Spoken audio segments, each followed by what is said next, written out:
Prelay. This essay seeks to contribute to Marxist aesthetics through questioning its predominant orthodoxy. By orthodoxy, I understand the interpretation of the quality and truth of a work of art in terms of the totality of the prevailing relations of production. Specifically, this interpretation holds that the work of art represents the interests and world outlook of particular social classes in a more or less accurate manner. My critique of this orthodoxy is grounded in Marxist theory inasmuch as it also views art in the context of the prevailing social relations, and ascribes to art a political function and a political potential. But in contrast to orthodox Marxist aesthetics, I see the political potential of art in art itself, and the aesthetic form as such. Furthermore, I argue that by virtue of its aesthetic form, art is largely autonomous vis-a-vis the given social relations. In its autonomy, art both protests these relations, and at the same time transcends them. Thereby art subverts the dominant consciousness, the ordinary experience. Some preliminary remarks. Although this essay speaks of art in general, my discussion is essentially focused on literature, primarily the literature of the 18th and 19th centuries. I do not feel qualified to talk about music and the visual arts, though I believe that what holds true for literature, mutatis mutandis, may also apply to these arts. Secondly, in reference to the selection of the works discussed, the objection that I operate with a self-validating hypothesis seems justified. I term those works authentic or great which fulfill aesthetic criteria previously defined as constitutive of authentic or great art. In defense, I would say that throughout the long history of art, and in spite of changes in taste, there is a standard which remains constant. This standard not only allows us to distinguish between high and trivial literature, opera and operetta, comedy and slapstick, but also between good and bad art within these genres. There is a demonstrable qualitative difference between Shakespeare's comedies and the Restoration comedy, between Goethe's and Schiller's poems, between Bielsk's comedy. Human and Zola's work on mock art. Art can be called revolutionary in several senses. In a narrow sense, art may be revolutionary if it represents a radical change in style and technique. Such change may be the achievement of a genuine avant-garde, anticipating or reflecting substantial changes in the society at large. Thus, expressionism and surrealism anticipated the destructiveness of monopoly capitalism and the emergence of new goals of radical change.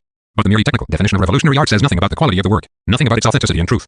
Beyond this, a work of art can be called revolutionary if, by virtue of the aesthetic transformation, it represents, in the exemplary fate of individuals, the prevailing unfreedom and the rebelling forces, thus breaking through the mystified social reality, and opening a horizon of change. In this sense, every authentic work of art would be revolutionary, that is, subversive of perception and understanding, an indictment of the established reality, the appearance of the image of liberation. This would hold true of the classical drama as well as Brecht's plays, of Goethe W. Helder Wandschaffen as well as Gunter Grass's Huntjar, of William Blake as well as Rimbaud. The obvious difference in the representation of the subversive potential is due to the difference in social structure with which these works are confronted, the distribution of oppression among the population, the composition and function of the ruling class, the given possibilities of radical change. These historical conditions are present in the work in several ways, explicitly, or as background in horizon, and in the language and imagery. But they are the specific historical expositions and manifestations of the same trans-historical substance of art, its own dimension of truth, protest and premise, a dimension constituted by the aesthetic form. Thus, Butler's Wojciech, Brecht's plays, but also Kafka's and Beckett's novels and stories are revolutionary by virtue of the form given to the content. Indeed, the content appears in these works only as estranged and mediated. The truth of art lies in this, that the world really is as it appears in the work of art. This thesis implies that literature is not revolutionary because it is written for the working class or for the revolution. Literature can be called revolutionary in a meaningful sense only with reference to itself, as content having become form. The political potential of art lies only in its own aesthetic dimension. Its relation to praxis is inexorably indirect, mediated, and frustrating. The more immediately political the work of art, the more it produces the power of estrangement and the radical, transcendent goals of change. In this sense, there may be more subversive potential in the poetry of Baudelaire and Rimbaud than in the didactic plays of Brecht. In a situation where the miserable reality can be changed only through radical political praxis, the consummate with aesthetics demands justification. It would be senseless to deny the element of despair inherent in this concern, the retreat into a world of fiction where existing conditions are changed and overcome only in the realm of the imagination. However, this purely ideological conception of art is being questioned with increasing intensity. It seems that art as art expresses a truth, an experience, a necessity which, although not in the domain of radical praxis, are nevertheless essential components of revolution. With this insight, the basic conception of Marxist aesthetics, that is its treatment of art as ideology, and the emphasis on the class character of art, become again the topic of critical re-examination. One, this discussion is directed to the following theses of Marxist aesthetics. 1. There is a definite connection between art and the material base, between art and the totality of the relations of production. With the change in production relations, art itself is transformed as part of the superstructure, although, like other ideologies, it can lag behind or anticipate social change. 2. There is a definite connection between art and social class. The only authentic, true, progressive art is the art of an ascending class. It expresses the consciousness of this class. 3. Consequently, the political and the aesthetic, the revolutionary content and the artistic quality tend to coincide. 4. The writer has an obligation to articulate and express the interests and needs of the ascending class. 5. A declining class or its representatives are unable to produce anything but decadent. 6. Realism is considered as the art form which corresponds most adequately to the social relationships, and thus is the correct art form. Each of these theses implies that the social relations of production must be represented in the literary work, not imposed upon the work externally, but a part of its inner logic and the logic of the material. This aesthetic imperative follows from the base superstructure conception. In contrast to the rather dialectical formulations of Marx and Engels, the conception has been made into a rigid schema, a schematization that has had devastating consequences for aesthetics. The schema implies a normative notion of the material base as the true reality and a political devaluation bf non-material forces, particularly of the individual consciousness and subconscious and their political function. This function can be either regressive or emancipatory. In both cases, it can become a material force. If historical materialism does not account for this role of subjectivity, it takes on the coloring of vulgar materialism. Ideology becomes mere ideology, in spite of Engels' emphatic qualifications, and a devaluation of the entire realm of subjectivity takes place, a devaluation not only of the subject ego cogito, the rational subject, but also of inwardness, emotions, and imagination. The subjectivity of individuals, their own consciousness and unconscious tends to be dissolved into class consciousness. Thereby, a major prerequisite of revolution is minimized, namely, the fact that the need for radical change must be rooted in the subjectivity of individuals themselves, in their intelligence and their passions, their drives and their goals. Marxist theory succumbed to the very revocation which it had exposed and combated in society as a whole. Subjectivity became an atom of objectivity. Even in its rebellious form, it was surrendered to a collective consciousness. The deterministic component of Marxist theory does not lie in its concept of the relationship between social existence and consciousness, but in the reductionistic concept of consciousness which brackets the particular content of individual consciousness and, with it, the subjective potential for revolution. This development was furthered by the interpretation of subjectivity as a bourgeois notion. Historically, this is questionable. But even in bourgeois society, insistence on the truth and right of inwardness is not really a bourgeois value. With the affirmation of the inwardness of subjectivity, the individual steps out of the network of exchange relationships and exchange values, withdraws from the reality of bourgeois society, and enters another dimension of existence. Indeed, this escape from reality led to an experience which could become a powerful force in invalidating the actually prevailing bourgeois values, namely, by shifting the locus of the individuals. Realization from the domain of the performance principle and the profit motive to that of the inner resources of the human being, passion, imagination, conscience. Moreover, withdrawal and retreat were not the last position. Subjectivity strove to break out of its inwardness into the material and intellectual culture, and today, in the totalitarian period, it has become a political value as a counterforce against aggressive and exploitative socialization. Liberating subjectivity constitutes itself in the inner history of the individuals their own history, which is not identical with their social existence. It is the particular history of their encounters, their passions, joys, and sorrows experiences which are not necessarily grounded in their class situation, and which are not even comprehensible from this perspective. To be sure, the act To be sure, the actual manifestations of their history are determined by their class situation, but the situation is not the ground of tea, or fate that which happens to them. Especially in its non-material aspects that exposes the class framework. It is all too easy to relegate love and hate, joy and sorrow, hope and despair to the domain of psychology, thereby removing them from the concerns of radical praxis. Indeed, in terms of political economy, they may not be forces of production, but for every human being they are decisive. They constitute reality. Even its most distinguished representatives, Marxist aesthetics, has shared in the devaluation of subjectivity. Hence, the preference for realism as the model of progressive art, the denigration of romanticism as simply reactionary, the denunciation of decadent art in general, the embarrassment when confronted with the task of evaluating the aesthetic qualities of a work in terms other than class ideologies. I shall submit the following thesis: the radical qualities of art, that is to say, its indictment of the established reality and its invocation of the beautiful image of liberation are ground in system dimensions, where art one transcends. Social determination and emancipates. Sarah on the given universe of a source and behavior while preserving its overwhelming pres. Hence, dream situations which explode the given reality in the name of the truth normally denied or even unheard. The inner logic of the work of art terminates in the emergence of another reason, another sensibility, which defies rationality and sensibility incorporated in the dominant social institutions. Under the law of the aesthetic form, the given reality is necessarily sublimated, the immediate content is stylized, the data are reshaped and reworded in accordance with the demands of the art form, which requires that even the representation of death and destruction invoke the need for hope and need rooted in the new consciousness embodied in the work of art. Aesthetic sublimation makes for the affirmative, reconciling component of art, free though it is at the same time a vehicle for the critical, negating function of art. The transcendence of immediate reality shatters the reified objectivity of established social relations and opens a new dimension of experience, rebirth of rebellious subjectivity. Thus, on the basis of aesthetic sublimation, a free sublimation takes place in the perception of individuals in their feelings, judgments, thoughts, and invalidation of dominant norms, needs, and values. With all its affirmative ideological features, art remains a dissenting force. We contend that we define aesthetic form as the result of the transformation of given content into a self-contained whole, a poem, play, novel, etc. For the work is thus taken out of the constant process of reality and assumes a significance and truth of its own. The aesthetic transformation is achieved through a reshaping of language, perception, and understanding so that they reveal the essence of reality and its appearance, the repressed potential needs of man and nature. The war of art does reints reality while accusing it. 5. The critical function of art, its contribution to the struggle for liberation, resides in the aesthetic form. A work of !jj.net.ic or true not by T virtue of its content, nor by its pure form, but by the content having become form. True, the aesthetic form removes art from the actuality of the class struggle from actuality pure and simple. The aesthetic form constitutes the autonomy of art vis-a-vis the given. However, this dissociation does not produce false consciousness or mere illusion but rather counter-consciousness, negation of the realistic conformist mind. Aesthetic form, autonomy, and truth are interrelated. Each is a socio-historical phenomenon, and each transcends the socio-historical arena. While the latter limits the autonomy of art, it does so without invalidating the historical truth expressed in the work. The truth of art lies in its power to break the monopoly of established reality, to define what is real. In this rupture, which is the achievement of the aesthetic form, the fictitious world of art appears as true reality. Art is committed to law perception of H.J.I.N.H.in BB4L1 less than greater than E F W S greater than RL dash I less than I C. Rational existence in B Fl CF JJ dash Aki.time is committed to an emancipation of sensibility, imagination, and reason holds for Zopf O equals dash objectivity and objectivity. The aesthetic transformation becomes a vehicle of recognition and indictment, but this achievement presupposes a degree of autonomy which withdraws art from the mystifying power of the given and frees it from the expression of its own truth. Inasmuch as nature are constituted by unfree society, their repressed and distorted potentialities can be represented only in an estranging form. The world of art is that of another reality principle of estrangement, and only as estrangement does art fulfill a cognitive function. It communicates truths not communicable in any other language. It contradicts. However, the strong affirmative tendencies toward reconciliation with the established reality coexist with rebellious ones. I shall try to show that they are not due to the specific class determination of art, but rather to the redeeming character of the catharsis. The catharsis itself is grounded in the power of aesthetic form to call fate by its name, to demystify its force, to give the word to the victims the power of recognition which gives the individual a modicum of freedom and fulfillment in the realm of unfreedom. The interplay between the affirmation and the indictment of that which is between ideology and truth pertains to the very structure of art. But in the authentic works, the affirmation does not cancel the indictment, reconciliation, and helps still preserve the memory of things past. For art as yet another source, it is in the commitment to J. Ross, the deep affirmation of the life instincts in their fight against I.Tua and social oppression. The permanence of art, its historical immortality throughout the middle of destruction, bears witness to this commitment. Art stands under the law of the given, while transgressing this law. The concept of art as an essentially autonomous and negating productive force contradicts the notion which sees art as performing an essentially dependent, affirmative ideological function, that is to say, glorifying and absolving the existing society. 7. Even the militant bourgeois literature of the 18th century remains ideological. The struggle of the ascending class with the nobility is primarily over ices of bourgeois morality. The lower classes play only a marginal role, if any. With a few notable exceptions, this literature is not one of class struggle. According to this point of view, the ideological character of art can be remedied today only by grounding art in revolutionary praxis and in the wealth and strength of the proletariat. It has often been pointed out that this interpretation of art does not do justice to the views of Marx and Engels. To be sure, even this interpretation admits that art aims at representing the essence of a given reality and not merely its appearance. Reality is taken to be the totality of social relations, and its essence is defined as the laws determining these relations in the complex of social causality. This view demands that the protagonists in a work of art represent individuals as types, who in turn exemplify objective tendencies of social development, indeed of humanity as a whole. Such formulations provoke the question whether literature is not hereby assigned the function which can only be fulfilled in the medium of theory. The representation of the social totality requires a conceptual analysis, which can hardly be transposed into the medium of sensibility. During the great debate on Marxist aesthetics in the early 30s, Lou Martin suggested that Marxist theory possesses a theoretical form of its own, which militates against any attempt to give it an aesthetic form. 11. But if the work of art cannot be comprehended in terms of social theory, neither can it be comprehended in terms of philosophy. In his discussion with Adorno, Lucien Goldman rejects Adorno's claim that in order to understand the literary work one has to transcend it towards philosophy, philosophical culture, and critical knowledge. Against Adorno, Goldman insists on the concrete and immanence of the work which makes it into a totality in its own right. The work of art is a universe of colors, sounds and words, and concrete characters. There is no death, there is only the ever-dying reification of Marxist aesthetics depreciates and distorts the truth expressed in this universe. It minimizes the cognitive function of art as ideology. For the radical potential of art lies precisely in its ideological character, in its transcendent relation to the basis. Ideology is not always mere ideology, false consciousness. The consciousness and the representation of truths which appears abstract in relation to the established process of production are also ideological functions. Art presents one of these truths. As ideology, it opposes the given society. The autonomy of art contains the categorical imperative. Things must change. If the liberation of human beings and nature is to be possible at all, then the social nexus of destruction and submission must be broken. This does not mean that the revolution becomes thematic. On the contrary, in the aesthetically most perfect works, it does not. It seems that in these works the necessity of revolution is presupposed as the priority, but the revolution is also as it were surpassed in question as to how far it responds to the anguish of the human being, as to how far it achieves a rupture with the past. Compared with the often one-dimensional optimism of propaganda, art is permeated with pessimism, not seldom intertwined with comedy. Its liberating laughter recalls the danger and the evil that H.J. past this time, but the pessimism of art is not counter-revolutionary. It serves to warn against the happy consciousness of radical praxis, as if all that which art invokes and indict could be settled through the class struggle. Such pessimism permeates even the literature in which the revolution itself is affirmed and becomes thematic. Buckner's play, The Death of Denton, is a classic example. Marxist aesthetics assumes that all art is somehow conditioned by the relations of production, class position, and so on. Its first task is a specific analysis of the somehow, that is to say, of the limits and modes of this conditioning. The question as to whether there are qualities of art which transcend specific social conditions and how these qualities are related to the particular social conditions remains open. Marxist aesthetics has yet to ask, what are the qualities of art which transcend the specific social content and form and give art its universality? Marxist aesthetics must explain why Greek tragedy and the medieval epic, for example, can still be experienced today as great, authentic literature, even though they pertain to ancient slave society and feudalism respectively. Marx's remark at the end of the introduction to the critique of political economy is hardly persuasive. One simply cannot explain the attraction of Greek art for us today as our rejoicing in the unfolding of the social childhood of humanity. However correctly one has analyzed a poem, play, or novel in terms of its social content, the questions as to whether the particular work is good, beautiful, and true are still unanswered. But the answers to these questions may not again be given in terms of the specific relations of production which constitute the historical context of the respective work. The circularity of this method is obvious. In addition, it falls victim to an easy relativism which is contradicted clearly enough by the permanence of certain qualities of art through all changes of style and historical periods. The fact that the work truly represents the interests or the outlook of the proletariat or the bourgeoisie does not yet make it an authentic work of art. This material quality may facilitate its reception, may lend it greater concreteness, but it is in no way constitutive. The universality of art cannot be grounded in the world outlook of a particular class, for art envisions a concrete universal humanity, with no particular class can incorporate, not even the proletariat. Marx's universal class, the inexorable entanglement of joy and sorrow, celebration and despair, eros and thanatos cannot be dissolved into problems of class struggle. History is also grounded in nature, and Marxist theory is the least justification to ignore the materialism between the human being and nature, and to denounce the insistence on this natural soil of society as a regressive ideological conception. The emergence of human beings as species beings, men and women capable of living in the community of freedom which is the potential of the species. This is the subjective basis of a classless society. Its realization presupposes a radical transformation of the drives and needs of the individuals, and organic development within the socio-historical. Solidarity would be on weak grounds were it not rooted in the instinctual structure of individuals. In this dimension, men and women are confronted with psychophysical forces, which they have to make their own without being able to overcome the naturalness of THESE forces. This is the domain of the primary drives of libidinal and destructive energy. Solidarity and community each have their basis in the subordination of destructive and aggressive energy to the social emancipation of the life instincts. Marxism has too long neglected the radical political potential of this dimension, though the revolutionizing of the instinctual structures of the requisite for change in a system of needs. The mark of a socialist society is qualitative difference. Class society knows only the appearance, the image of the qualitative difference. This image, divorced from praxis, has been preserved in the realm of art. In the aesthetic form, the autonomy of constitutes itself. It was forced upon art through the separation of mental and material labor. As a result of the prevailing relations of diminution, dissociation from the process of production became a refuge and a vantage point from which to denounce the reality established through domination. Nevertheless, society remains presently autonomous realm in several ways. First of all is the stuff for the aesthetic representation which, past and present, is transformed into this representation. This is the historicity of the conceptual, linguistic, and imaginable material which the tradition transmits to the artists and with or against which they have to work. Secondly, as the scope of the actually available possibilities of struggle and liberation. Thirdly, the specific position of art in the social division of labor, especially in the separation of intellectual and manual labor through which artistic activity, and to a great extent also its reception, become the privilege of an elite removed from the material process of production.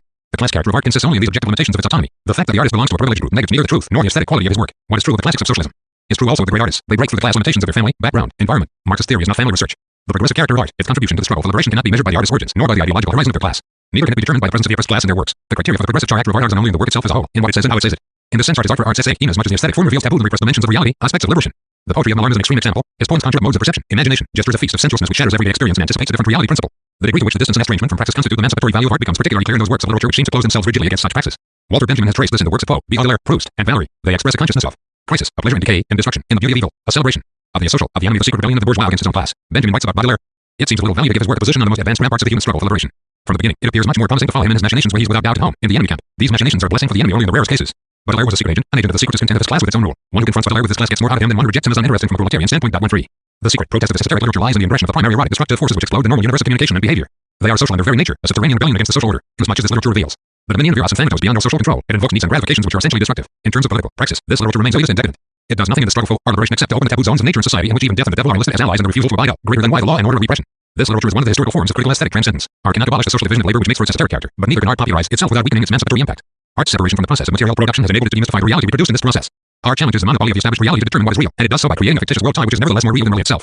14. To ascribe the nonconformist, autonomous qualities of art to aesthetic form is to place them outside engaged literature, outside the realm of praxis and production. Art has its own language and illuminates reality only through this other language. Moreover, art is its own dimension of affirmation and negation, a dimension which cannot be coordinated with the social process of production. To be sure, it is possible to transfer the action of Hamlet or Iphigenia from the courtly world of the upper classes into the world of material production. One can also change the historical framework and modernize the plot of Antigone. Even the great themes of classical and bourgeois literature can be represented and expressed by characters from the sphere of material production speaking in everyday language. Gerhard Hauptmann's Weavers. However, if this translation is to pierce and comprehend and the everyday reality, it must be subjected to aesthetic stylization. It must be made into a novel, play, or story, in which every sentence has its own rhythm, its own weight. This stylization reveals the universal in the particular social situation, the ever-recurring, desiring subject in all objectivity.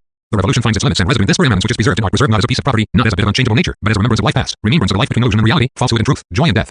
The specific social denominator, that which is dated in a work of art and surpassed by historical development, is the milieu, the lens well of the protagonist. It is precisely this lens well which is transcended by the protagonist as Shakespeare's, and was seen as Princes transcend the courtly world of absolutism, as Stenhausberger's transcend the bourgeois world, and Brecht's poor of the proletariat. This transcendence occurs in the collie. With their lens well, through events which appear in the context of particular social conditions, while simultaneously revealing forces not attributable to these specific conditions. Dostoevsky's The Humiliated and the Offended. Victor Hugo's Les Miserables suffer not only the injustice of a particular class society, they suffer the inhumanity of all times. They stand for humanity as such. The universal that appears in their fate is beyond that of class society. In fact, the latter is itself part of the world in which nature explodes the social framework. Eros and Thanatos assert their own power in and against the class struggle. Clearly, the class struggle is not always responsible for the fact that the lovers do not remain together. The convergence of fulfillment and death preserves its real power despite all romantic glorification and sociological explanation. The inexorable human entanglement in nature sustains its own dynamic in the given social relations and creates its own social dimension. Great literature knows a guiltless guilt which finds its first authentic expression in Oedipus Rex. Here is the domain of that which is changeable and that which is not. Obviously, there are societies in which people no longer believe in oracles, and there may be societies in which there is no incest taboo, but it is difficult to imagine a society which has abolished what is called chance or fate, the encounter at the crossroads, the encounter of the lovers, but also the encounter with hell. Even in a technically all but perfect totalitarian system, only the forms of fate would change. Machines would operate not only as engines of control, but also as engines of fate which would continue to show its force in the residue of still unconquered nature. Nature entirely controlled would deprive the machines of their stuff, their matter, on whose brute objectivity and resistance they depend.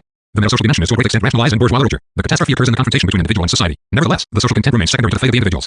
Does Balzac in the Comedy Humaine really portray the dynamic of finance and entrepreneurial capitalism in spite of his own reactionary political prejudices and preferences? To be sure, the society of his time comes to life in his work, but the aesthetic form has absorbed and transformed the social dynamic and made the story of particular individual Lucien de Robbe, Nissen, Fletcher. They act and suffer in the society of their time. Indeed, they are representative of the society. However, the aesthetic quality of the Comedy Humaine and its own truth is in the individualization of the social. In this transfiguration, the universal and the fate of the individual shines through their specific social condition.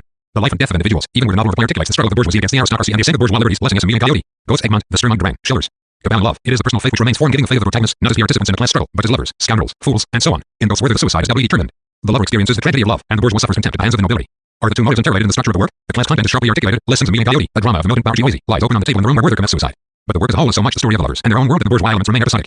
This privatization of the social, the sublimation of reality, the idealization of love and death are often branded by Marxist aesthetics as conformist and repressive ideology. It condemns the transformed matching of social conflicts into This privatization of the social, the sublimation of reality, the idealization of love and death are often branded by Marxist aesthetics as conformist and repressive ideology. It condemns the transformed matching of social conflicts into personal fate, the abstraction from the class situation, the elitist character of the problems, the illusionary autonomy of the protagonist. Such condemnation overlooks the critical potential which asserts itself precisely in the sublimation of the social content. Two worlds collide, each of which has its particular truth. Fiction creates its own reality which remains valid even when it is denied by the established reality. The right and wrong of individuals confront social right and wrong.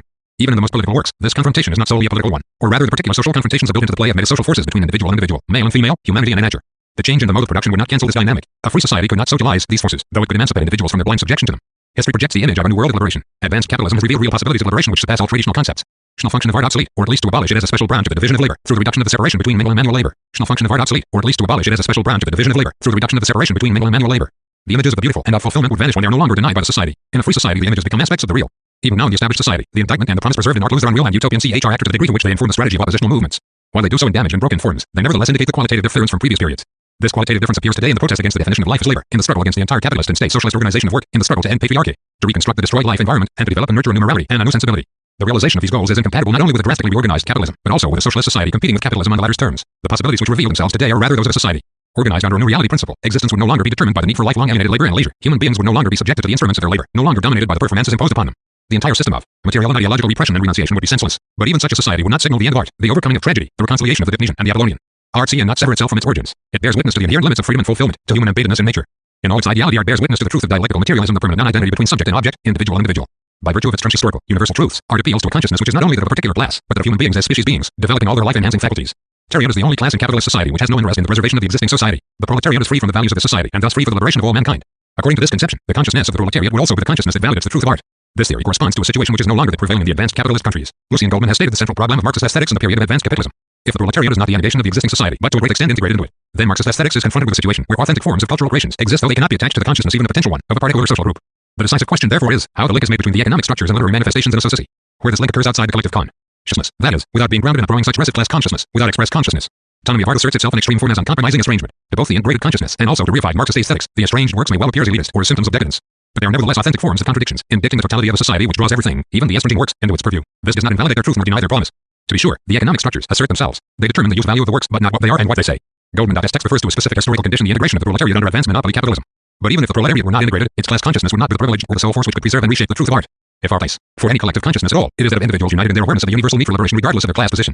Nietzsche.'s Zarathustra dedication für und keinen may apply also to the truth of art. Advanced capitalism constitutes class society as a universe administered by a corrupt and heavily armed monopolistic class. To a large extent, this totality also includes the socially coordinated needs and interests of the working class. If it is at all meaningful to speak of a mass base for art in capitalist society, this would refer only to pop art and bestsellers. In the present, the subject to which authentic art appeals is socially anonymous. It does not coincide with the potential subject of revolutionary practice. And the more the exploited classes, the people, succumb to the powers that be, the more will art be estranged from the people. Art can preserve its truth. It can make conscious the necessity of change, only when it obeys its own laws against the liberality. Brecht, not exactly a partisan of the autonomy of art, writes, a work which does not exhibit its sovereignty vis-a-vis reality and which does not bestow sovereignty upon the public vis-a-vis reality is not a work of art. But what appears in art is remote from the praxis of change demands recognition as a necessary element in the future praxis of liberation is the science of the beautiful, the science of redemption and fulfillment. Art cannot change the world, but it can contribute to changing the consciousness and drives of the men and women who could change the world. The movement of the 60s tended toward a sweeping transformation of subjectivity and nature, of sensibility, imagination, and reason. It opened a new vista of things, an ingression of the superstructure into the base. Today the movement is encapsulated, isolated, and defensive, and an embarrassed leftist bureaucracy is quick to condemn the movement as impotent, intellectual elitism. Indeed, one prefers the safe regression to the coelective father figure of the proletariat, which is not very interested in these problems. One insists on the commitment of art to a proletarian wellness oriented toward the people. Revolutionary art is supposed to speak the language of the people.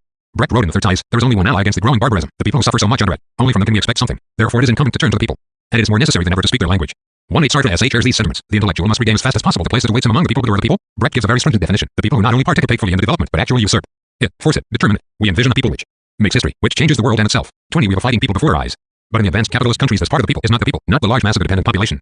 Rather, the people, as defined by Brecht, would be a minority of the people, opposed to this mass, a militant minority. If art is supposed to be committed not only to this minority but to the people, then it is not clear why the writer must speak its language. It would not yet be the language of liberation. It is characteristic that the text just quoted commit art to the people, that the people appears as sole allies against barbarism. In both Marxist aesthetics and in the theory and propaganda of the New Left, there is a strong tendency to speak of the people rather than of the proletariat. This tendency expresses the fact that under monopoly capitalism the exploited population is much larger than the proletariat and that it comprises a large part of previously independent strata of the middle class. If the people are dominated by the prevailing system of needs, then only the rupture with this system can make the people an ally against barbarism. Prior to this rupture there is no place among the people which the writer can simply take up and which awaits him. Writers must rather first create this place, and this is a process which may require them to stand against the people, yet may prevent them from speaking their language. In this sense elitism today may well have a radical content. To work for the radicalization of consciousness means to make explicit and conscious the material and ideological discrepancy between the writer and the people rather than to obscure and camouflage it. Revolutionary art may well become the enemy of the people. The basic thesis that art must be a factor in changing the world can easily turn into its opposite if the tension between art and radical praxis is flattened out so that art loses its own dimension for change. A text of Brecht clearly expresses this dialectic. 21 The title itself shows what happens when the antagonistic forces of art and praxis are harmonized. The text is entitled, The Art of Representing the World, so that it can be dominated But to show the transformed world as dominated means to show the continuity and change, means to obscure the qualitative difference between the new and the old. The goal is not the dominated but the liberated world. As if in recognition of this fact, Brecht's text begins, people who want to show the world as a possible object of domination are well advised at the outset not to speak of art, not to recognize the laws of art, not to aim at art. Why not? Perhaps because it is not the business of art to portray the world as the possible object of domination? Brecht's answer is, because art is a power equipped with institutions and learned experts which will reluctantly accept only some of the new tendencies. Art can go no further without ceasing to be art. Nevertheless, says Brecht, our philosophers do not have to forego entirely using the offices of art, because it will undoubtedly be an art to represent the world so that it can be dominated. The essential tension between art and praxis is thus solved through the masterful play on the dual meaning of art, as aesthetic form and as technique. The necessity of the political struggle was from the beginning a presupposition of this essay. It is a truism that this struggle must be accompanied by a change of consciousness. But it must be recalled that this change is more than development of political consciousness, that it aims at a new system of needs. Such a system would include a sensibility, imagination, and reason emancipated from the rule of exploitation. This emancipation, and the ways toward it, transcend the realm of propaganda. They are not adequately translatable into the language of political and economic strategy. Art is a productive force qualitatively different from labor. Its essentially subjective qualities assert themselves against the hard objectivity of the class struggle. The writers who, as artists, identify themselves with the proletariat still remain outsiders, no matter how mu.ch they renounce the aesthetic form in favor of direct expression and communication. They remain outsiders not because of their proletarian background, their remoteness from the process of material production, their elitism, and so on, but because of the essential transcendence of art which makes a conflict between art and political praxis inevitable. Surrealism in its revolutionary period testified to this inherent conflict between art and political realism. The possibility of an alliance between the people and art presupposes that the men and women administered by monopoly capitalism unlearn the language, concepts, and images of this administration, that they experience the dimension of qualitative change, that they reclaim their subjectivity, their inwardness. Marxist literary criticism often displays scorn for inwardness, for the dissection of the soul in bourgeois literature, a scorn which Brecht interpreted as a sign of revolutionary consciousness. But this attitude is not too remote from the scorn of the capitalists for an unprofitable dimension of life. If subjectivity is an achievement of the bourgeois era, it is at least an antagonistic force in capitalist society. I have pointed out that the same applies to the critique of the individualism of bourgeois literature offered by Marxist aesthetics. To be sure, the concept of the bourgeois individual has become the ideological counterpoint to the competitive economic subject of the authoritarian head of the family. To be sure, the concept of the individual is developing freely in solidarity with others can become a reality only in a socialist society. But the fascist period and monopoly capitalism have decisively changed the political value of these concepts. The flight into inwardness and the insistence on the private sphere may well serve as bulwarks against a society which administers all dimensions of human existence. Inwardness and subjectivity may well become the inner and outer space for the subversion of experience, for the emergence of another universe. Today, the rejection of the individual as a bourgeois concept recalls and presages fascist undertakings. Solidarity and community do not mean absorption of the individual. They rather originate in autonomous individual decision. They unite freely associated individuals, not masses. The subversion of experience, prop art and rebellion against the established reality principle contained in this subversion cannot be translated into political praxis. And if the radical potential of art lies precisely in this non-identity, then the question arises: how can this potential find valid representation in a work of art, and how can it become a factor in the transformation of consciousness? How can art speak the language of a radically different experience? How can it represent the qualitative difference? How can art invoke images and needs of liberation which reach into the depth dimension of human existence? How can it articulate the experience not only of a particular class, but of all the oppressed? The qualitative difference of art does not constitute itself in the selection of a particular field where art could preserve its autonomy, nor would it do to seek out a cultural area not yet occupied by the established society. Attempts have been made to argue that pornography and the obscene are islands of nonconformist communication, but such privileged areas do not exist. Both obscenity and pornography have long since been integrated. As commodities they too communicate the repressive whole. Neither is the truth of art a matter of style alone. There is an art in abstract, illusory autonomy, private arbitrary invention of something mu, a technique which remains extraneous to the content, or a technique without content, form without matter. Such empty autonomy robs art of its own concreteness which pays tribute to that which is. Even in its negation, in its very elements art depends on the transmitted cultural material. Art shares it with the existing society. And no matter how much art overturns the ordinary meanings of words and images, the transfiguration is still that of a given material. This is the case even when the words are broken, when new ones are invented, otherwise all communication would be severed. This limitation of aesthetic autonomy is a condition under which art can become a social factor. In this sense, art is inevitably part of that which is and only as part of which does it speak against that which is. This contradiction is preserved and resolved in the aesthetic form which gives the familiar content and the familiar experience the power of estrangement, and which leads to the emergence of a new consciousness and a new perception. Aesthetic form is not opposed to content, not even dialectically. In the work of art, form becomes content and vice versa. The price of being an artist is to experience it which all non-artists call form, as content, as the real thing. Then however one belongs to an inverted world, because now the content, our own life included, becomes something merely formal. Too. A play, a novel become literary works by virtue of the form which incorporates and sublimates the stuff. The latter may be the starting point of aesthetic transformation. It may contain the motive of this transformation. It may be class determined, but in the work this stuff, divested of its immediacy, becomes something qualitatively different, part of another reality. Even where a fragment of reality is left untransformed, the content is changed by the work as a whole. Its meaning can even be turned into its opposite. The tyranny of form, dash in an authentic work necessity prevails which demands that no line, no sound could be replaced. This inner necessity is indeed tyranny inasmuch as it suppresses the immediacy of expression. But what is here suppressed is false immediacy, false to the degree to which it drags along the unreflected mystified reality, in defense of aesthetic form. Brecht notes in 1921. I observe that I am beginning to become classic. Those extreme forced efforts of expressionists me to spew forth with all means certain content. One blames the classics for their service to form and overlooks that it is the form which is the servant here. 24.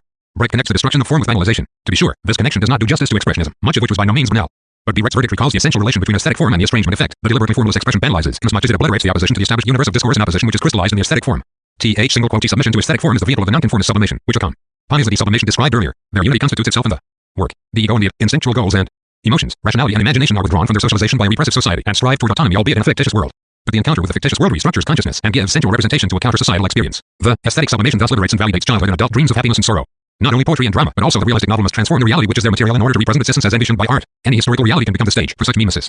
The only requirement is that it must be stylized, subjected to aesthetic formattion, and precisely this stylization allows the transvaluation of the norms of the established reality principle, desublimation on the basis of the original sublimation, dissolution of the social taboos, of the social management of eros and thanatos.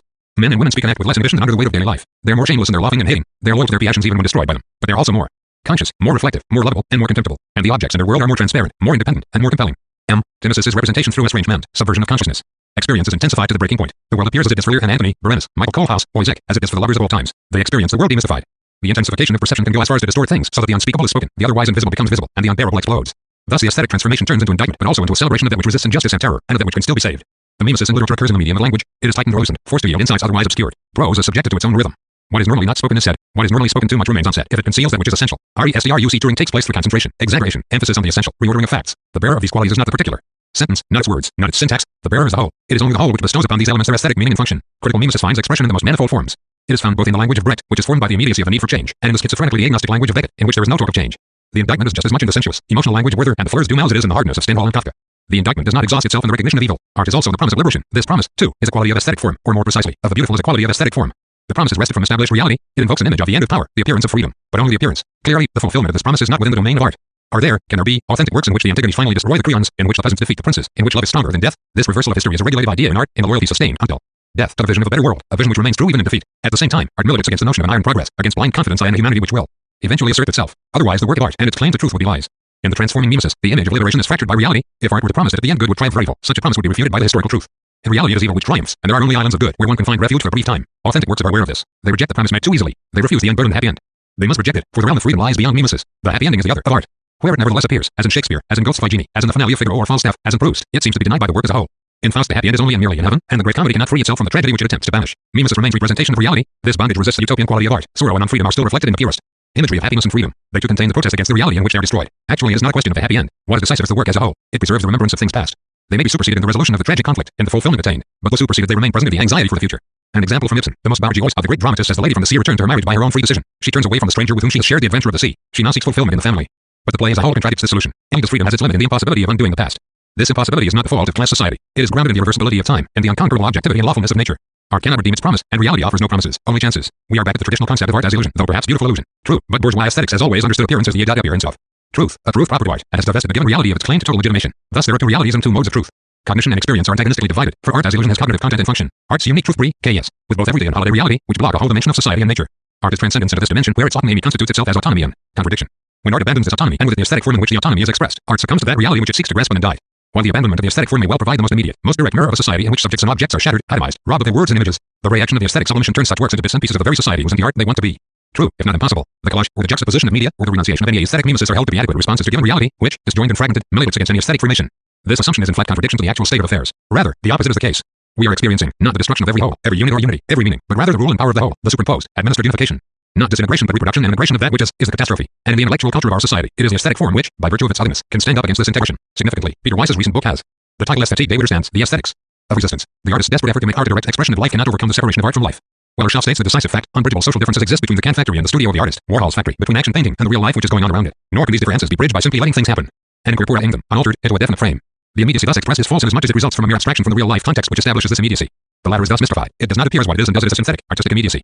The release and desublimation which occur in the art does abstract from reality because they lack the cognitive and cutting power of the aesthetic form. They are mimesis without transformation. Collage, montage, dislocata and do not see change this fact. The exhibition of a soup can communicate nothing about the life of the worker who produced it, nor that of the consumer. Renunciation of the aesthetic form does not cancel the difference between art and life, but it does cancel that between essence and appearance, in which the truth of art has its home and which determines the political value of art. So also in art. Without this dual transformation, the desublimation of art can lead only to making the artist superfluous without democratizing and generalizing creativity. In this sense, renunciation of the aesthetic form is abdication of responsibility. It deprives art of the very form in which it can create that other reality within the established one, the cosmos of hope. The political program of the abolition of artistic autonomy leads to a leveling off stages of reality between art and life. It is only this surrender of its autonomous status which enables art to infiltrate the ensemble of use values. This process is ambivalent. It can just as easily signify the degeneration of art into commercialized mass cultures, on the other hand, transform itself into a subversive counterculture, but this latter alternative seems questionable. A subversive counterculture today is conceivable only in contradiction to the prevailing art industry and its heteronymous art.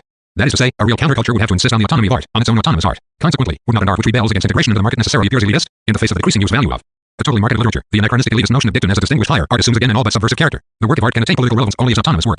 The aesthetic flair is essential to its social function. The qualities of the form are those of the repressive society, the qualities of its life, labor, and love. Aesthetic quality and political tendency are inherently interrelated, but their unity is not undenied.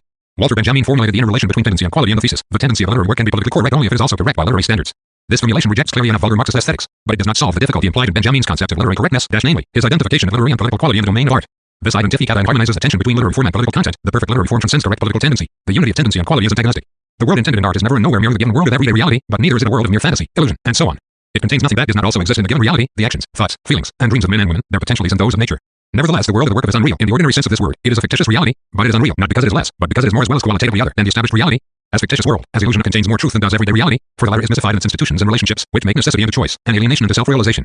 Only in the illusory world do things appear as what they are and what they can be. By virtue of this truth, the world is inverted as the given reality, the ordinary world, which now appears as untrue, as false, as deceptive reality. The world of art has the appearance of truth, the everyday reality is untrue, illusion. This thesis of idealistic aesthetics has found scandalizing formulations. The entire sphere of the empirical inner and outer reality is to be called, in a stronger sense than that reserved for art, the world of mere illusion and a bitterer deception, rather than the world of reality. True reality is to be found only beyond the immediacy of sensation and of external objects. 3 degrees. Dialectical logic may provide meaning and justification for these claims. They have their materialistic truth in Marx's analysis of the divergence of essence and appearance in capitalist society. But in the confrontation between art and reality, they become mockery. Auschwitz and Millet, the torture, starvation, and dying is this entire world supposed to be mere illusion and bitter deception? It remains rather the bitter and all but unimaginable reality. Art draws away from this reality because it cannot represent this suffering without subjecting it to aesthetic form and thereby mitigating catharsis to enjoyment. Art is inexorably infested with this guilt, yet this does not release art from the necessity of recalling again and again that which can survive even Auschwitz and perhaps one day make it impossible. If even this memory were to be silenced, then the end of art would indeed have come. Authentic art preserves this memory in spite of it against Auschwitz. This memory is the ground in which art has always originated. This memory and the need to create images of the possible other. Deception and illusion have been qualities of established reality throughout recorded history, and mystification is a feature not only of capitalist society. The work of art, on the other hand, does not conceal the witches it reveals. The possible other, which appears in art, is historical inasmuch as it transcends any and every specific historical situation. Tragedy is always and everywhere, while the satyr play follows it always and everywhere. Joy vanishes faster than sorrow. This insight, inexorably expressed in art, may well shatter faith and progress, but it may keep alive another image and another goal of praxis, namely the reconstruction of society and nature under the principle of increasing the human potential for age happiness. The revolution is for the sake of life, not death. Here is the perhaps most profound kinship between art and revolution. Lenin's resolution to be incapable of listening to the Beethoven sonatas which he admired so much testifies to the truth of art. Lenin himself knew it and rejected this knowledge. All too often I cannot listen to music. It works on one's nerves. One would rather babble nonsense and caress the heads of people who live in a dirty hell and who nevertheless can create such beauty. But today one should not caress anyone's head. One's hand would be bitten off. One must beat heads, beat them chiefly, although ideally we are against violence. 31. Indeed, art does not stand under the law of revolutionary strategy, but perhaps the latter will one day incorporate some of the truth inherent in art. Lenin's phrase one would rather express is not a personal preference, but an historical alternative utopia to be translated into reality. There is an art inevitably an element of hubris. Art cannot translate its vision into reality. It remains a fictitious world, though as such it sees through and anticipates reality. Thus art corrects its ideality. The hope which it represents ought not to remain mere ideal. This is the hidden categorical imperative of art. Its realization lies outside of art. To be sure, the pure humanity of Ghosts of Hygiene is realized in the farewell scene of the play, but only there, in the play itself. It is absurd to conclude that we need more Hygienies who preach the gospel of pure humanity, and more Cains who accept it. Moreover, we have known for a long time that pure humanity does not redeem all human afflictions and crimes, rather it becomes their victim. Thus it remains ideal. The degree of its realization depends on the political struggle. The ideal enters this struggle only then, telos. It transcends the given praxis, but the images of the ideal itself change with the changing political struggle. Today, pure humanity has perhaps found its truest literary representation in the deaf-mute daughter of Mother Courage, who is killed by a gang of soldiers while she is saving the town through her drumming. The question now arises, are the transcending, critical elements of the aesthetic form also operative in those works of art which are predominantly affirmative? So in catharsis. This catharsis is an ontological rather than psychological event. It is grounded in the specific qualities of the form itself, its non-repressive order, its cognitive power, its image of suffering that has come to an end. But the solution, the reconciliation which the catharsis offers, also preserves the irreconcilable. The internal relation between the two poles can be illustrated by two examples of extreme affirmation and extreme negation. The term lied, Song of the Tower. Warden in both S. Faust. Album. Dear eyes, you are so happy. Was Shakir whatever you've seen, no matter its nature. S. we as wall, so fair has it been. 32 S. War Duck Soshan. And the last words in the last scene of Welcome this. Pandora's box. S. War Duck Soshan. Can one still speak of aesthetic affirmation in this last scene? In the dirty attic room where Jack the Ripper does his thing, the horror comes to an end. Does the catharsis even here still have the power of affirmation? FHE last words of the dying Duchess Schwitz are cursed pronounced in the name of love, brutally destroyed and humiliated. The final outcry is that of rebellion. It affirms in all that order the powerless power of love. Even here, in the hands of the killer, and beside the slaughtered body of the beloved Lulu, the woman utters the cry for the eternity of joy. Mine Engel. Lest not will sin. It's 0 bin Berna. Bly Berna which died. The fugue. Similarly, in Strindberg's most terrifying plays, where men and women seem to live only from hatred, emptiness, and malice, the cry from the dream play resounds. As I share in dimension, it is a pity about human beings. Does this unity of affirmation and negation also prevail in the exuberantly Apollonian Song of the Tower Warden? The whatever you've seen invokes the memory of pain past. Happiness is the last word, but it is a word of remembrance. And, in the last line, the affirmation carries a tone of sorrow and of defiance. In his analysis of Ghosts of Alan Gipfeld, 33 Adorno has shown how the highest literary form preserves the memory of anguish in the moment of peace. The greatest lyric works owe their dignity precisely to the force with which in the ego, stepping back from alienation, invokes the appearance of nature. Their pure subjectivity, that which seems unbroken and harmonious in them, testifies to the opposite, to the suffering and existence alien to the subject, as well as to the love of his existence. Indeed, their harmony is actually nothing but the accord between such suffering and such love. Even the Wartner, Balduras Duach, has the gesture of consolation. Its abysmal beauty cannot be separated from that which it keeps silent, the image of a world which refuses peace. Only because the tone of the poem sympathizes with the sorrow, can it insist that there ought to be peace. 34. Aesthetic formation proceeds under the law of the beautiful, and the dialectic of affirmation and negation, consolation and sorrow is the dialectic of the beautiful. Marxist aesthetics has sharply rejected the idea of the beautiful, the central category of bourgeois aesthetics. It seems difficult indeed to associate this concept with revolutionary art. It seems irresponsible, snobbish to speak of the beautiful in the face of the necessities of the political struggle. Moreover, the establishment has created an effectively sold beauty in the form of plastic purity and loveliness and extension of exchange values to the aesthetic erotic dimension. Nevertheless, in contrast to such conformist realizations, the idea of beauty appears time and again in progressive movements as an aspect of the reconstruction of nature and society.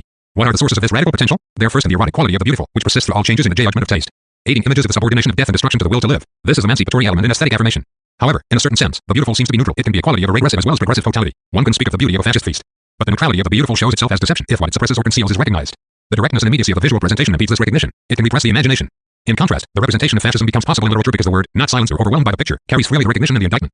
But the cognitive mimesis can reach only the protagonists and their henchmen, not the system they incorporate, nor the horror of the whole, which are beyond the banishing power of the cathartic mimesis. Thus, the stylization petrifies the lords of the terror and the monuments that survive blocks of memory not to be surrendered to oblivion. In a number of works, for example Brecht's poems, is the resistible ascent of Arturo A. and Fear and Misery of the Third Reich, Sartre's The Condemnable Tona, Gieber Grass's Dog. Years, Paul Celan's Death Fugue, the transforming mimesis terminates in the recognition of the infamous reality of fascism, in its daily concreteness, underneath its world historical appearance. And this recognition is a triumph. In the aesthetic form, the terror is called by its name, and made to testify, to denounce itself. It is only a moment of triumph, a moment in the stream of consciousness, but the form has captured it and has given it permanence. By virtue of this achievement of mimesis, these works contain the quality of beauty in its perhaps most sublimated form, as political eros. In the creation of an aesthetic form, in which the horror of fascism continues to cry out in spite of all forces of repression and forgetting, the life instincts rebel against the global sadomasochistic phase of contemporary civilization. The return of the repressed, achieved and preserved in the work of art, may intensify this rebellion. The accomplished work of art perpetuates the memory of the moment of gratification, and the work of art is beautiful to the degree to which it opposes its own order to that reality, its non-repressive order where even the curse is still spoken. In the name of eros, it appears in the brief moments of fulfillment, tranquility, and the beautiful moment which arrests the incessant dynamic and disorder, the constant need to do all that which has to be done in order to continue living. The beautiful belongs to the imagery of liberation. When I walked up the valley yesterday, I saw two girls sitting on a rock. One was binding up her hair, the other helped her, and the golden hair hung down, and a serious pale face, and yet so young, and the black dress, and the other so eager to help. One might wish at times to be a Medusa's head, to change such a group into stone so people can see it. They got up. The beautiful group was destroyed. But as they so descended between the rocks, it was yet another picture. The most beautiful pictures, the most swelling tones regroup, dissolve. Only one thing remains, an infinite beauty, which passes from one form to another. 35. In this constant regrouping and dissolving of the beautiful moments, each of them is irretrievably lost when it passes. In passing, it invokes the courting of still another moment of fulfillment, of peace. Thus, the defiant remembrance is alleviated, and the beautiful becomes the art of the affirmative, reconciling catharsis. Art is powerless against this reconciliation with the irreconcilable. It is inherent in the aesthetic form itself. Under its law, even the cry of despair still pays its tribute to the infamous affirmation, and representation of the most extreme suffering still contains the potential to bring out enjoyment. 36. Thus even the present scene in Faust is beautiful, as is elusive madness in Buckner's lens, Teresa's story of the death of her mother in Kafka's America, and Beckett's Endgame. The sensuous substance of the beautiful is preserved in aesthetic sublimation. The autonomy of its political potential manifests themselves in the cognitive and emancipatory power of this sensuousness. It is therefore not surprising that, historically, the attack on autonomous art is linked with the denunciation of sensuousness in the name of morality and religion. Horsebready Carn has shown that the systematic mobilization of the populace against the emancipation of art from religious ritual has its roots in the ascetic movements of the High Middle Ages. Autonomous art is condemned as infamous sensuality. Release of aesthetic sensuous stimuli, artistic tickling of the senses, are presented as basic conditions for the autonomization of art. The burning of paintings and statues is not an expression of the blindly raging fanaticism, but rather consequence of the petty bourgeois and the intellectualistic ideal of life. Savonarola is its uncompromising representative. 37. Similarly, Adorno, hostility against happiness, asceticism. That sort of ethos which constantly battles names like Luther and Bismarck, does not want aesthetic autonomy. 38. Adorno finds here traces of the petty bourgeois always hatred of sex. The medium of sensibility also constitutes the paradoxical relation of art to time, paradoxical because W. Ford has experienced through the medium of sensibility is present, while art cannot show the present without showing it as past. What has become form in the work of art has happened, it is recalled, represented. The mimesis translates reality into memory. In this remembrance, art has recognized what is and what could be, within and beyond the social conditions. Art has rescued this knowledge from the sphere of abstract concept and embedded it in the realm of sensuousness. Its cognitive power draws its strength from this realm. The sensuous force of the beautiful keeps the promise alive memory of the happiness that once was, and that seeks its return. Though the universe of art is permeated with death, art spurns the temptation to give death a meaning. For art, death is a constant hazard, misfortune, a constant threat even in moments of happiness, triumph, fulfillment. All suffering becomes sickness unto death, though the disease itself may be cured. L'amour des pauvres may well be liberation, poverty can be abolished. Still, death remains the negation inherent in society, in history. It is the final remembrance of things past, last remembrance of all possibilities forsaken, of all that which could have been said and was not, of every gesture, every tenderness not shown. But death also recalls the false tolerance, the ready compliance with the necessity of pain. Art declares its caveat to the thesis according to which the time has come to change the world. While art bears witness to the necessity of liberation, it also testifies to its limits. What has been done cannot be undone. What has passed cannot be recaptured. History is guilt but not redemption. Eros and Thanatos are lovers as well as adversaries. Destructive energy may be brought into the service of life to whenever higher degree Eros itself lives, under the sign of finitude, of pain. The eternity of joy constitutes itself through the death of individuals. For them, this eternity is an abstract universal, and, perhaps, the eternity does not last very long. The world was not made for the sake of a human being, and it has not become more human. Inasmuch as art preserves, with the promise of happiness, the memory of the goals that failed, it can enter, as a regulative idea, the desperate struggle for changing the world. Against all fetishism of the productive forces, against the continued enslavement of individuals by the objective conditions, art represents the ultimate goal of all revolutions, the freedom and happiness of the individual. Conclusion. Marxist theory comprehends the established society as a reality to be changed. In any case, socialism can at least be a better society in which human beings could enjoy both more liberty and more happiness. To the degree to which administered human beings today reproduce their own repression and eschew rupture with a given reality, to this degree revolutionary theory acquires an abstract character. The goal, socialism is a better society, also appears as abstract ideological in relation to the radical praxis which necessarily operates within the concreteness of the established society. In this situation, the affinity, and the opposition, between art and radical praxis becomes surprisingly clear. Both envision a universe which, while originating in the given social relationships, also liberates individuals from these relationships. This vision appears as the permanent future of revolutionary praxis. The notion of the continuation of the class struggle under socialism expresses this point, albeit in a distorted form. The permanent transformation of society under the principle of freedom is necessitated not only by the continued existence of class interests. The institutions of a socialist society, even in their most democratic form, could never resolve all the conflicts between the universal and the particular, between human beings and nature, between individual and individual. Socialism does not and cannot liberate Eros from Thanatos. Here is the limit which drives the revolution beyond any accomplished stage of freedom. It is the struggle for the impossible against the unconquerable, whose domain can perhaps nevertheless be reduced. Art reflects this dynamic in its insistence on its own truth, which has its ground in social reality and is yet its other. Art breaks open a dimension inaccessible to other experience, a dimension in which human beings, nature, and things no longer stand under the law of the established reality principle. Subjects and objects encounter the appearance of an autonomy which is denied them in their society. The encounter with the truth of art happens in the astringent language and images which make perceptible, visible, and audible that which is no longer, or not yet, perceived, said, and heard in everyday life. In contradicting it, art achieves its autonomy. The nomos which art obeys is not that of the established reality principle but its negation, but mere negation would be abstract, the bad, utopia. The utopia in great art is never the simple negation of the reality principle, but its transcending preservation in which past and present cast their shadow on fulfillment. The authentic utopia is grounded in recollection or revocation is a forgetting. 39 Art fights reification by making the petrified world speak, sing, perhaps dance. Forgetting past suffering and past joy alleviates life under a repressive reality principle. In contrast, remembrance spurs the drive for the conquest of suffering and the permanence of joy, but the force of remembrance is frustrated, joy itself is overshadowed by pain. Inexorably so, the horizon of history is still open. If the remembrance of things past would become a motive power in the struggle for changing the world, the struggle would be waged for a revolution hitherto suppressed in the previous historical revolutions. Nates. 1. Especially among the authors of the periodicals Kursk, Argument, Literaturmedicin. In the center of this discussion is the idea of an autonomous art in confrontation with the capitalist art industry on the one hand, and the radical propaganda on the other. See especially the excellent articles by Williamsborn, H.C. Busey, Wolfgang Herrick, Harman Peter P. Witt, and Michael Schneider in volumes I and 2 of Literaturmedicin, the volume Utenmeter Constant Peter Berger, Theory Ruvengaard, Frankfurt, Circump. 1974. 2. See Eric Kohler, Ideal on Verklichkeit in a Proficient Epic, especially Chapter 5, for a discussion of this in relation to the courtly epic. 3. See pages 55f. 4. See My Counter-Revolution and Revolt, B. 8. 1. 5. Ernst Fischer in Love, Den Spirit of Verklichkeit. Sex Essays recognizes I and the will to form, the will to transcend the actual, negation of which is, and presentment of a freer and purer existence. In this sense, is the irreconcilable, the resistance of the human being to its vanishing in the order and systems. 6. 2 antagonistic attitudes toward the powers that be are prevalent in literature, resistance and submission. Literature is certainly not mere ideology, and does not merely express a social consciousness that invokes the illusion of harmony, assuring the individuals that everything is as it ought to be, and that nobody has the right to expect fate to give him more than he receives. To be sure, literature has time and again justified established social relationships. Nevertheless, it has always kept alive the human yearning which cannot find gratification in the existing society.